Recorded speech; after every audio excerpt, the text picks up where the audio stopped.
इस फिल्म का नाम है डैम्पियर। सबसे पहले मैं इसका मतलब बता देती हूँ। अब जैसे वेम्पायर्स होते हैं इंसानों का खून पीने वाले, उनको मारने वालों को डैम्पियर कहते हैं। ये वेम्पायर्स के दुश्मन होते हैं, इसीलिए उनका शिकार करते हैं। फिल्म की शुरुआत होती है काफी वीरान जगह को दिखाने से, जिसमें एक औरत की तबीयत खराब हो रही थी क्योंकि उसका बच्चा पैदा होना था। वो यहाँ रो रो कर अपने हस्बैंड का नाम पुकार रही होती है, जिसके बाद में औरत का हस्बैंड दिखाया गया जो घोड़े पर सवार होकर तेजी से जंगल में भाग रहा था क्योंकि वो इस तरफ अपने घर ही आ रहा था। वो लॉर्ड ऑफ द नाइट था, जिसे एक फाइटर वॉरियर योद्धा भी कहते हैं, जो लड़ने में काफी माहिर होते हैं। उनके पास ताकतें भी होती हैं। अब उसकी वाइफ के साथ 3 औरतें और भी थी जो नहीं चाहती थी कि लॉर्ड ऑफ द नाइट यहाँ अपनी वाइफ के पास आए। उनमें से एक को जैसी एहसास हुआ कि वो घर के करीब है, फौरन बोल उठी कि वो आ रहा है। ये कहते ही वो जादू करने लगी। उसका जादू पूरा होते ही घर के चारों तरफ नीली रंग की रोशनी उठना शुरू हो जाती है और वहाँ एक कवर बन जाता है जिससे वो अंदर नहीं आ पाएगा। लेकिन तभी बाहर लॉर्ड ऑफ द नाइट पहुँच गया, जिस बीच ही बच्चा पैदा हो जाता है। लेकिन बदकिस्मती से उसकी माँ की मौत हो जाती है। तब उनमें से एक औरत बच्चे को हाथ में उठा लेती है। इस वजह से लॉर्ड ऑफ द नाइट को गुस्सा आ गया। वो जोर से चिल्लाता है, अपनी ताकत को इस्तेमाल करने लगा। उसके अंदर से भी लाल रंग की खतरनाक रोशनी निकलने लगी, जिससे वो कवर टूट गया। लॉर्ड ऑफ द नाइट अपनी ताकत से औरतों पर हमला करने लगा, पर वो दोबारा से कवर बनाकर अपनी जान बचा लेती है। अब लॉर्ड ऑफ द नाइट तीनों से कहता है कि मेरा बच्चा मेरे हवाले कर दो। वो जवाब देती है कि अभी नहीं दे सकते, इसके जवान होने तक हम इसे अपने पास रखेंगे जब तक कि अपने फैसले लेने के लायक नहीं हो जाता। अब ये बच्चा क्योंकि लॉर्ड ऑफ द नाइट का बेटा था, इसीलिए डैम्पियर पैदा होता है, यानी अपने बाप की ही तरह इसके पास भी जादुई ताकतें होंगी, इस वजह से ही बहुत ताकतवर होगा। इसके बाद सीन शिफ्ट होकर आता है कुछ सिपाहियों पर, जो एक शहर में इन्वेस्टिगेशन करने आए थे। पर शहर का तो बुरा हाल हुआ पड़ा था, जैसे ये जगह कोई कब्रिस्तान हो, क्योंकि हर जगह लाशें ही लाशें बिखरी पड़ी थी और तो और उनको बहुत बुरी तरह बेरहमी से मारा गया था। तो सारे सिपाही अपने काम पर लग जाते हैं, यानी इन्वेस्टिगेशन करने में। ये वहाँ से एक बिल्डिंग में आए, पर वहाँ भी लाशों के ढेर लगे हुए थे। तभी अचानक पीछे से एक बूढ़ा आदमी आकर खड़ा हो जाता है, जिस पर एकदम ये सारे गन पॉइंट कर देते हैं। लेकिन बूढ़ा आदमी तो बहुत ज्यादा डरा हुआ था। वो कहता है कि यहाँ पर एक शैतान आया था, इन्हीं वैम्पायर, और उसने ही इन सबको बुरी तरह मार दिया। उसने इन सबको गाजर मूली समझकर काट डाला, इसलिए अब तुम्हें यहाँ डैम्पियर को बुलाना होगा, क्योंकि वही उन शैतानों वैम्पायर्स को खत्म कर सकता है। पर उनमें से एक सिपाही बूढ़े आदमी को शूट कर देता है, जिससे वो मारा गया। सिपाही कहता है कि इसका मुंह बंद करना जरूरी था, ये कुछ ज्यादा ही बोल रहा है। अब हम 2 दोस्तों को गाड़ी में कहीं पर जाता हुआ देखते हैं। एक दोस्त तो ड्राइवर था, जबकि दूसरा खुद को डैम्पियर कहा करता था, और यही कहानी का मेन कैरेक्टर है। वो बहुत शराब पिया करता था, एक शराबी था। ये दोनों अब एक गाँव में पहुँच गए, जहाँ ड्राइवर दोस्त सबको लेक्चर देने लगा। कहता है कि आप लोगों के एरिया में एक वैम्पायर मौजूद है, जो एक शैतान है और आप लोगों को उससे खतरा है। लेकिन आप घबराएं नहीं,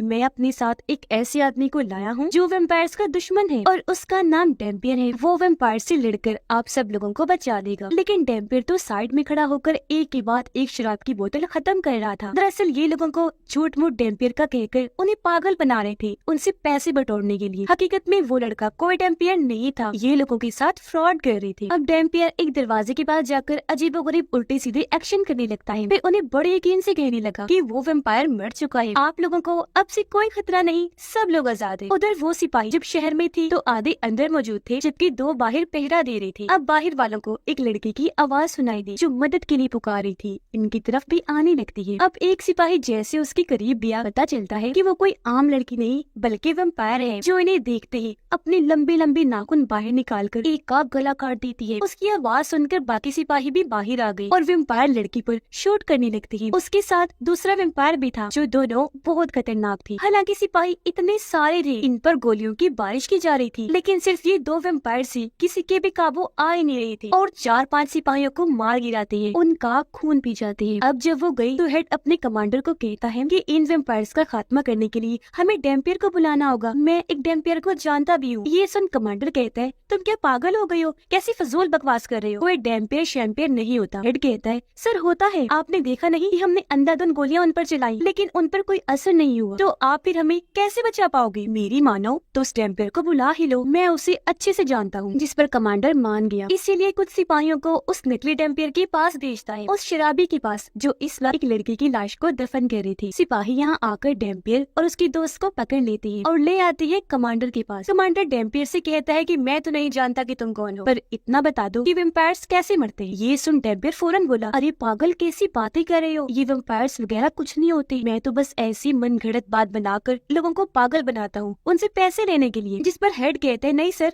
ये छुपा रहा है, ये डेम्पियर ही है, वेम्पायर्स का शिकार करने वाला। इसका सबूत ये है कि मैं इसे कब से जानता हूँ, पर इसकी उम्र नहीं बढ़ती, ये हमेशा से जवान है। जिस पर कमांडर कहता है, ठीक है, ये चीज आज रात चेक कर लेती है। और अब वो डेम्पियर को ही कुर्सी पर बाहर बिठा देते हैं आज रात पहरा देने के लिए, इस सोच के साथ कि अगर वेम्पायर ने आकर इसे मार दिया तो ये आम इंसान होगा, लेकिन अगर इसने वेम्पायर को मार दिया तो फिर ये सच में ही होगा डेम्पियर। और फिर रात बाहर बैठकर भी डेम्पियर खूब शराब पीने में मस्त होता है। तभी अचानक उसे बिल्डिंग के अंदर से आवाज सुनाई दी गई। ये जब चेक करने अंदर गया तो वहाँ वही वेम्पायर लड़की थी जो उसे अपनी बातों में उलझाकर गले से लग जाती है। और अब अपने बड़े बड़े दांत निकालकर जैसे उसका खून पीने लगी तो उसे तकलीफ होने लगती है, इसलिए वो डेम्पियर को दूर फेंक देती है, क्योंकि सच में उसके अंदर डेम्पियर का ही खून था। वेम्पायर लड़की कहती है कि तुम्हारे अंदर से डेम्पियर के खून की खुशबू आ रही है, बताओ कौन हो तुम। अब तक डेम्पियर काफी डर गया था, वो जल्दी से वहाँ से भागने लगता है, लेकिन तभी कुछ वेम्पायर्स आकर उसका रास्ता रोक लेती है। वो उस पर हमला करने लगते हैं, लेकिन वो था डेम्पियर। उसका खून जैसे वेम्पायर्स को लगता है वो जलने लगे, जलकर राख बन जाते हैं और ऐसी सबकी मौत हो जाती है। अब हम वेम्पायर्स के राजा को देखते हैं जिसका नाम गोरका था। उसके पास भी ताकतें थी जिनकी मदद से उसने सभी वेम्पायर्स का दिमाग अपने कंट्रोल में किया हुआ था। वो सभी वेम्पायर से कहता है कि तुम उस डेम्पियर से लड़ ही नहीं पाए, इसलिए वापस आ जाओ। जबकि वेम्पायर लड़की को कहता है कि तुम वही रुको, मेरी नजर बनकर डेम्पियर पे नजर रखना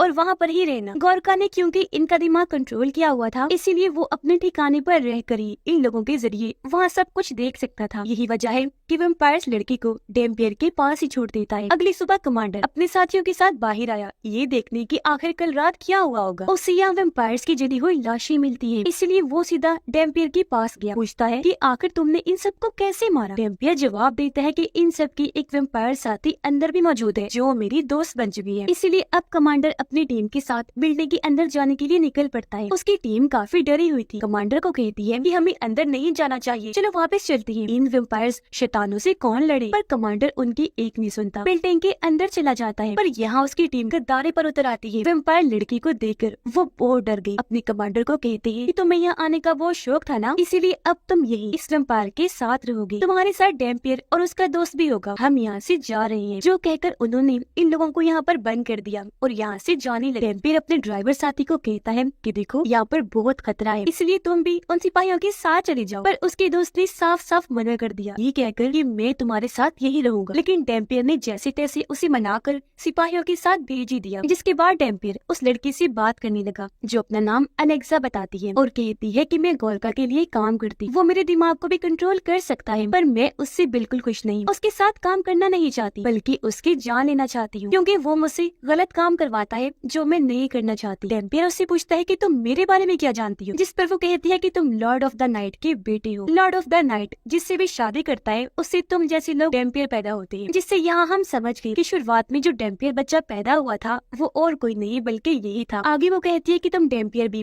लॉर्ड ऑफ द नाइट की तरह बहुत खतरनाक होते हो, जिन्हें मारना बहुत मुश्किल है और तुम्हारी जान लेने के लिए सारे वेम्पायर्स तुम्हारे पीछे पड़े होते हैं। गोरका भी बिल्कुल ऐसा ही है, यही चाहता है, वो भी तुम्हें मारने के लिए तुम्हारे पीछे पड़ा हुआ है। वो जान चुका है कि तुम यहाँ हो, तो अब तुम्हें मारने के लिए वो कुछ भी कर गुजरेगा। उधर कमांडर की टीम जंगल की रास्ते से आगे बढ़ रही थी। अचानक एक सिपाही को उल्टी लग जाती है। वो जब रुके तो किसी के होने का एहसास हुआ और अब जैसे उन्होंने देखा वहाँ खड़ा था गोरका, जो एकदम से उन पर हमला कर देता है। कुछ सिपाहियों को इशारे से ही वो जलाकर उड़ा देता है, जबकि कुछ को कैद करके अपने साथ ले गया था। उधर डेम्पियर की भी तबीयत खराब होने लगती है, क्योंकि उसे एहसास हो गया था कि गोरका मेरे आस पास ही है। साथ ही उसे ये भी पता चल गया था कि गोरका मेरे दोस्त और बाकी सिपाहियों को कैद करके अपने साथ ले गया है। डेम्पियर उनसे कहता है कि मुझे कैसे भी करके अपने दोस्त को बचाना है। ये सुन अलेक्सा कहती है कि मैं जानती हूँ गोरका उन्हें कहाँ लेकर गया होगा, इसलिए अब ये लोग वहाँ जाने के लिए तैयारी करने लगते हैं। अलेक्सा अपने पूरे जिस्म और चेहरे को अच्छे से कवर कर लेती है, क्योंकि वैम्पायर होने की वजह से अगर सूरज की रोशनी उस पर पड़ी वो जल जाए। जिसके बाद वो तीनों इन्हीं डेम्पियर, कमांडर और अलेक्सा गाड़ी में बैठकर अपना सफर शुरू कर देते हैं। सफर करते करते क्योंकि इन्हें काफी देर हो गई थी तो एक जगह रुककर ये लोग आराम करने लगते हैं। डेम्पियर और कमांडर जब अकेली थी तो कमांडर उसे कहता है कि ये लड़की वैम्पायर है, इसलिए मुझे तो इस पर यकीन ही नहीं। उनकी ये बातें अलेक्सा सुन लेती है, हालांकि वो काफी दूर थी, लेकिन ये उसकी ताकत थी। चाहे कोई कितना भी दूर से उसके बारे में बात करता, वो सुन सकती थी। इसीलिए वो कमांडर को कहती है कि अगर मैंने तुम्हें कोई नुकसान पहुंचाना होता या मारना होता तो मैं तुम्हें 10 बार मार चुकी होती, समझे? इसीलिए आराम से रहो। डेम्पियर साइड में जाकर अपने जख्मों को देखने लगता है जो अपने आप ही भरने लगती है। ये देख उसके पास अलेक्सा बताती है कि ये देखकर तुम्हें अजीब लग रहा होगा, है ना? लेकिन अब से तुम्हारे साथ यही होने वाला है। हमेशा चोट लगने पर तुम्हारे जख्म ऐसे ही खुद ब खुद बढ़ जाया करेंगे। उधर गोरका ने कमांडर के सभी सिपाहियों को अपने पास कैद कर लिया था, जंजीरों से बांधकर। गोरका का साथी वहाँ कुछ सिपाहियों को पकड़ के लाता है, जिन्हें गोरका अपना खून निकाल कर पिला देता है, ये कहते हुए कि आज से तुम भी मेरे सर्वेंट बन चुके हो। यानी उसने इनको भी वेम्पायर बना दिया था। उधर वो तीनों जब आगे बढ़ रहे थे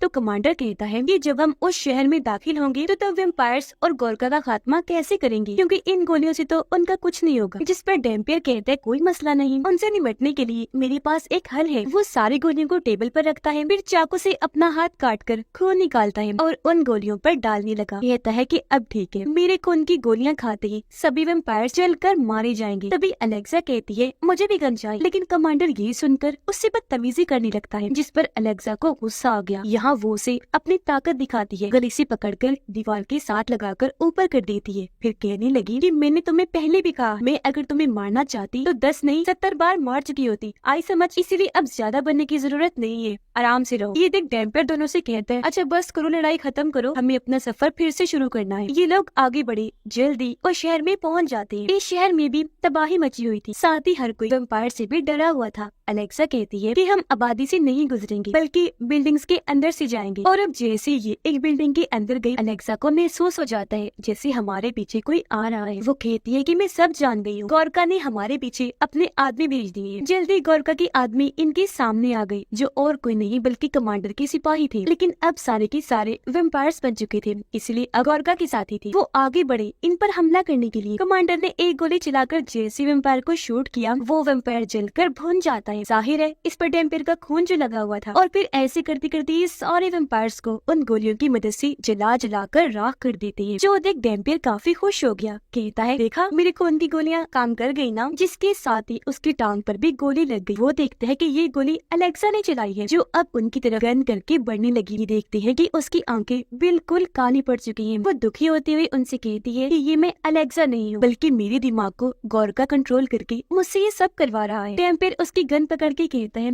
कि तुम उसकी गुलाम नहीं हो और उसके कंट्रोल से बाहर आ सकती हो। उसका ये कहना ही था कि तभी अलेक्सा ठीक हो गई। कुछ देर के बाद वो छत पर गई ताकि कूदकर अपनी जान दे दे, लेकिन तभी उसे एक लड़की के चिल्लाने की आवाज आई जो मदद के लिए पुकारे। ये जब वहाँ चेक करने गई तो 2 वेम्पायर्स ने लड़की पर हमला कर दिया था, इसीलिए अलेक्सा उनसे लड़ने लगती है। वो अपने नाखूनों से उनका गला काटकर फेंक मारती है, जिससे दोनों वेम्पायर्स मारे जाते हैं। तभी यहाँ गोरका भी आ गया। वो अलेक्सा को कहता है कि तुम मेरे साथ गद्दारी क्यों कर रही हो, जिस पर वो कहती है मैं तुम्हारे गुलाम बन के नहीं रह सकती, तुम्हारी कठपुतली तो बिल्कुल नहीं बन सकती जिससे तुम जो चाहे करवा सकती हो। जिस पर गोरका को गुस्सा आ गया, वो अलेक्सा को मारने लगा, उसके गले से उठाकर दूर फेंक के मारता है, फिर उसे भी कैद करके अपने साथ ले गया। डेम्पियर और कमांडर फिर से अपना सफर शुरू करते हैं। डेम्पियर की टांग पर जहाँ गोली लगी थी उसका जख्म बिल्कुल ठीक हो गया था और अब ये उस जगह पर पहुँच जाती है जहाँ पर गोरका था। दोनों अलग अलग होकर पूरी बिल्डिंग को चेक करने लगे, लेकिन यहाँ कमांडर को कुछ होने लगा। उसे अपनी फैमिली की यादें आने लगती है, क्योंकि ये सब गोरका की चाल थी। वो कमांडर के दिमाग को भी कंट्रोल करने लगा था। मौके का फायदा उठाकर वो कमांडर को भी कैद कर लेता है। जैसे कमांडर की आंखें खुली, वो खुद को जंजीर से लटका हुआ पाता है, जिसके सामने अलेक्सा भी लटकी हुई। तभी यहाँ कमांडर का साथी आ जाता है, जो अब वेम्पायर बन चुका था। वो अलेक्सा को तकलीफ देने लगा, आग के गोले से उसको जलाने लगता है। वो बेचारी तड़पने लगी। ये देख कमांडर को गुस्सा आ गया। वो अपने साथी को कहता है कि मैं तुम्हें छोड़ूंगा नहीं, छोड़ दो उसे, इधर मेरे साथ आकर निपटो। जिस पर वो वेम्पायर कमांडर के पास चला जाता है। ये जब बातें कर रही थी तो इस बीच अलेक्सा को मौका मिल गया था। वो अपनी जंजीर को खींचने लगती है ताकि ये टूट जाए, पर इस बीच वेम्पायर ने अपने बड़े बड़े नाखून कमांडर के अंदर घुसा दिए थे। इससे पहले वो फिर से वार करता, अलेक्सा जंजीर को खींचकर तोड़ने में कामयाब हो जाती है। वो फिर जंजीर से वेम्पायर के गले को जकड़ देती है। फिर वो दूसरी साइड पर जाकर जंजीर को वहाँ लपेट देती है। जैसे जोर लगाकर खींचती है,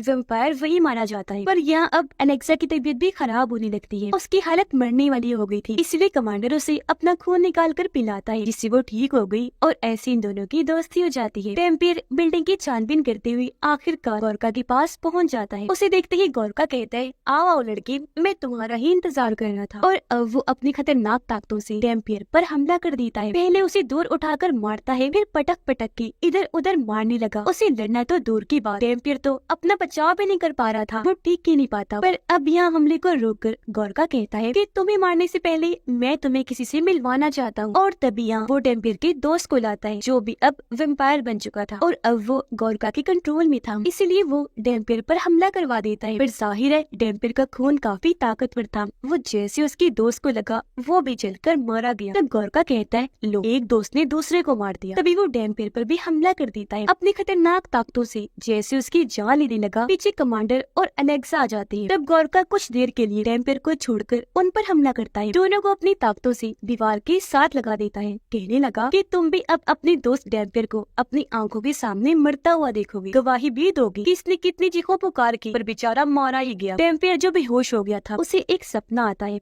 जिसमें वो उन्हीं 3 औरतों को देखता है जो उसकी पैदा होते टाइम उसकी मॉम के साथ थी। वो वैम्पायर को कहती है कि तुम अब जाकर अपनी डैड से मिलो, यानी लॉर्ड ऑफ द नाइट से। और अब जैसे वैम्पायर आगे बढ़ा, सामने उसके डैड खड़े थे, जो उसकी हौसला अफजाई करने लगती है कि तुम्हें खुद पर भरोसा रखना चाहिए मेरे बेटे, तुम्हारे अंदर मेरा लॉर्ड ऑफ द नाइट का खून दौड़ रहा है, गोरका जैसी दुश्मन तुम्हारा कुछ बिगाड़ नहीं सकती, उठो मेरा बच्चा, हिम्मत कर। अपने डैड की ये सारी बातें सुनकर अचानक ही वैम्पायर का दिल जोर से धड़कने लगा, जिसके साथ ही उसके अंदर ताकतें भी आ जाती है। वो उठा और अब पूरे जुनून के साथ गोरका से भिड़ जाता है। वो उड़कर आया, जोर से गोरका को मुक्का मारता है। ऐसे कई सारे मुक्कों की बारिश वो गोरका पर कर देता है, जिससे अब यहाँ वैम्पायर उस पर भारी पड़ने लगा था, जबकि गोरका कमजोर होना शुरू हो गया था, क्योंकि वैम्पायर अब अपनी असली फॉर्म, असली जुनून में आ चुका होता है। उसे इतना ताकतवर पाकर गोरका भी अपने असली रूप में आ गया था, जो बहुत भयानक डरावना था। और अब दोनों ही एक दूसरे पर टूट पड़े। इनकी जबरदस्त लड़ाई छिड़ जाती है, उड़ उड़कर एक दूसरे पर हमले कर रहे थे। पर अपने खून वाले हाथों से जैसे वैम्पायर गोरका का गला पकड़ता है, वो भी जलना शुरू हो गया। वैम्पायर अपने दोनों हाथों का इस्तेमाल करने लगा, गोरका को जलाकर मार देता है और वो धुआं बनकर उड़ जाता है। अब ये तीनों जैसे ही जाने लगे, इनके सामने एक दरवाजा खुल जाता है। अंदर जब ये गए तो ये काफी पुराने वक्त का कमरा था, जिसके अंदर वैम्पायर के डैड की किताब पड़ी थी, साथ ही वहाँ उसके डैड की तस्वीर भी बनी हुई थी। यहाँ इन्हें पता चला कि वो सिर्फ एक गोरका नहीं था, बल्कि उस जैसे और भी कई सारे हैं। वैम्पायर कहता है कि कोई मसला नहीं, अब मैं गोरका का दुश्मन बन चुका हूँ, इसीलिए किसी भी गोरका को नहीं छोड़ूंगा। जिसके बाद वो अपने मिशन पर निकल जाते हैं, सभी गोरका और उनके साथियों को मारने के लिए। इसी के साथ इस फिल्म की कहानी यहीं पर खत्म हो जाती है।